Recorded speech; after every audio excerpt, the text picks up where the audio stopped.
செங்கடல் அமிழ்ந்து கொண்டு அணங்கவேள் செய்த ஓவியம் புகையுண்டதே ஒக்கின்ற ஒருவாள். பார்க்கடல் அமிழ்தத்தை கொண்டு ஓவியம் வரைகிறதுக்கு எடுத்த பொருள் உமா பார்க்கடல் அமிழ்தம்.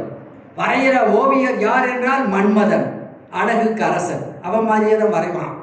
மன்மதன் பார்க்கடல் அமிர்தத்தை கொண்டு வரைந்த ஒரு ஓவியம் புகை படிந்திருந்தால் எப்படி இருக்குமோ? ஒரு போட்டோவில் புகை படிந்திருந்தால், நம்ம கல்யாண புகைப்படத்தை நம்ம சமையல் அறையில் போட்டு வச்சுருப்போம், அது நம்ம ஹாலில் போட்டு வச்சாலும் அப்படித்தான் இருக்கும்.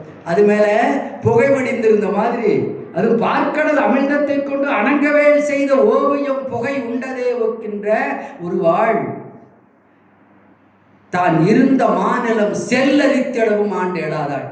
எழுந்த இடத்துல செல்லரிச்சிருச்சான், கரையா முடிச்சிருச்சான். ஒரு பொருள் ஒரு இடத்துலயே அசையாமல் இருந்தால் இங்க கரையா முடிச்சிடும். 10 மாதமும் அசையாமல் அப்படியே உட்கார்ந்து இருக்கிறா. விடுகின்ற கண்ணீராலே ஆடை நனைகிறது, விடுகின்ற பெருமூச்சாலே தானே உலர்ந்து போகுது. அப்படியே ட்ரைக்லைன், செலவே இல்லை. விடுகின்ற கண்ணீரால் நனைந்து விடுகின்ற பெருமூச்சாலே உலர்ந்து அப்படி ஒரு தவ நிலையில அன்னை உட்கார்ந்து இருக்கிற காட்சியை பார்க்கிறார். அப்படியே சின்ன குட்டியா போய் மரத்து மேல உட்கார்ந்துக்கிறார். சீதையான்னு நினைக்கிறார். சுத்திலும் அப்படியே புலிகள் வாயை பழந்துகிட்டு இருக்குது. ஒவ்வொருத்தி முகத்தையும் பார்க்கிறாரு. ஒருத்தி முகம் புலி மாதிரி இருக்குது, ஒன்று கரடி மாதிரி, நாய் மாதிரி, நரி மாதிரி, பேய் மாதிரி, குரங்கு மாதிரி, எல்லா உருவங்களும் விலங்குகளினுடைய உருவம் படைத்தவங்க. ஒருத்திக்கு பார்த்தா 2 கை ஆனால் 10 தலை, ஒருத்திக்கு பார்த்தா 10 கை 20 தலை. இலங்கை சொன்ன கூட 10 தலை, 20 தலை படைத்த ராட்சசிகளை எல்லாம் கம்பர் காட்டார். கொடூரமானவங்க, கொடூரமான விலங்குகளின் முகங்களை படைத்தவர்கள். இப்படி ஆணு வாயை படந்துக்கிட்டு நிற்கிறாங்க.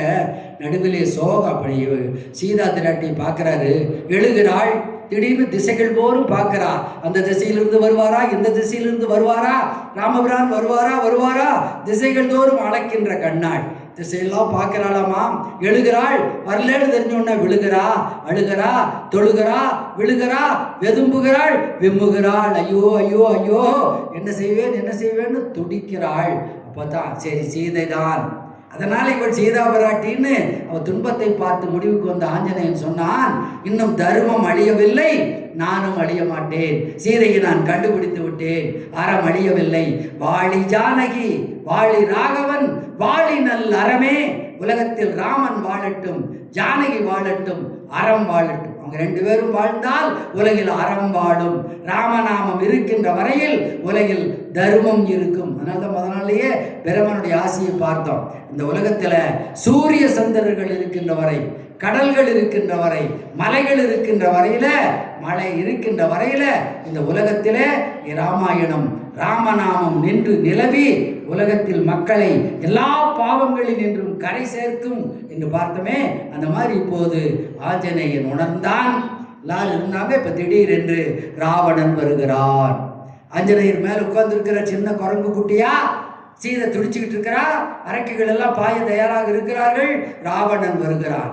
அப்படியே ராஜ ராஜ ராஜ மாத்தாண்ட ராஜ பராக்கிரம, பராக்கிரமம் எல்லாம் அக்கிரமம் தான் இருக்குது.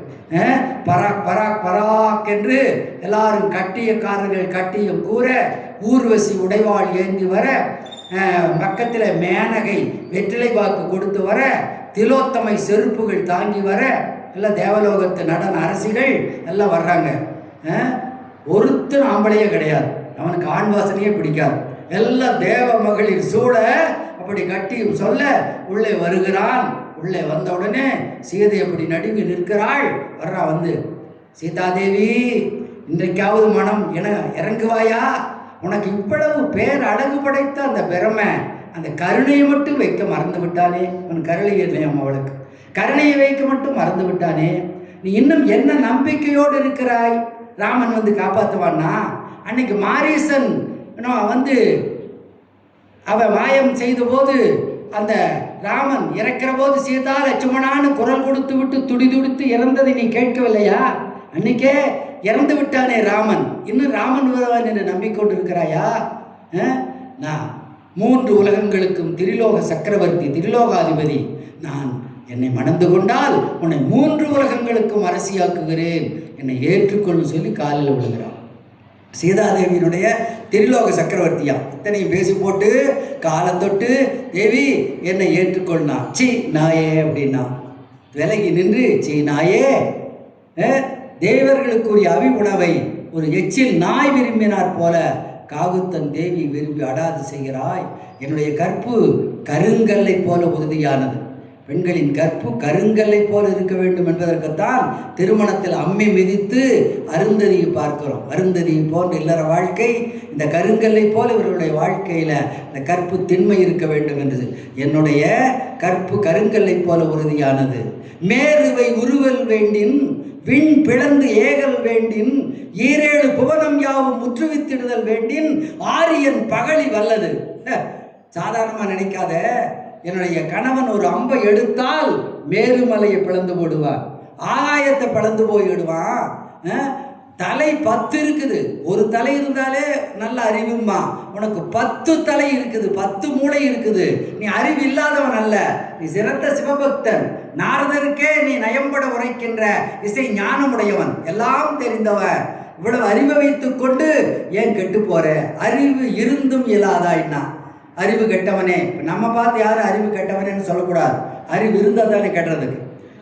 அறிவு கெட்டவன் யாரை சொல்லணும்னா அறிவு இருந்து கெட்டவனை சொல்லணும். அறிவு அறிந்து இருந்தும் இயலாதாய் தலை 10 சிந்துவாயோ. இதோ பார், ஒரு புல்லை எடுத்தா இந்த அற்ப புல்லாக உன்னை நினைக்கிறேன். இவன் திரிலோகாதிபதிக்கிறான். அப்போ ஒரு புல்லை எடுத்து கிள்ளி 2ஆ போட்டு சொன்னா, அருகம்பல்லை எடுத்து 2ஆ கிள்ளி போட்டா உன்னை நான் இந்த புல்லுக்கு சமமாக மதிக்கிறேன் அப்படின்னா. அடுத்து இந்த என்னுடைய கணவனுக்கு இந்த புல்லே அம்பு என்பதை மறந்து விடாதே. அன்னைக்கு வந்த பழமொழி தான் வல்லவன் கையில் புல்லும் ஆயுதம்னு. என்ன, காகாசுரனை அந்த புல்லை கிள்ளி எறிந்துதான் காகாசுரனை அழித்தான் ராமன். அதனால என் கணவனுக்கு இந்த புல்லே அம்புங்கிறத மறக்காத.